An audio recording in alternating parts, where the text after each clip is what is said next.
你知唔知，其實你每日打俾 AI 嘅內容，往往比你對真人講嘅說話更真。你會同 AI 講你想轉工，你唔開心，你好驚自己唔夠好，你好攰。呢啲說話你都未必夠膽同老闆講，同伴侶講，同仔女講。但係你同 AI 講咗嗰種嘅對話，冇人監視，冇人打斷，冇人否定。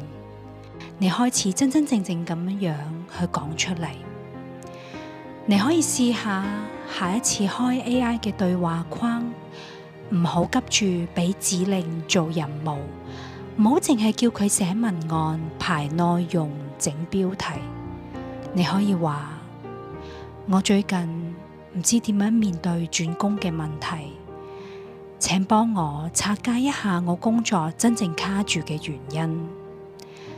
又或者係我覺得自己好似好冇貢獻，請幫我整理一下我過去半年做過啲乜，我其實仲有冇價值？ AI 可以係你最誠實嘅對話練習場，你問得越真，越唔修飾，你就會越聽得清楚你而家究竟係邊個。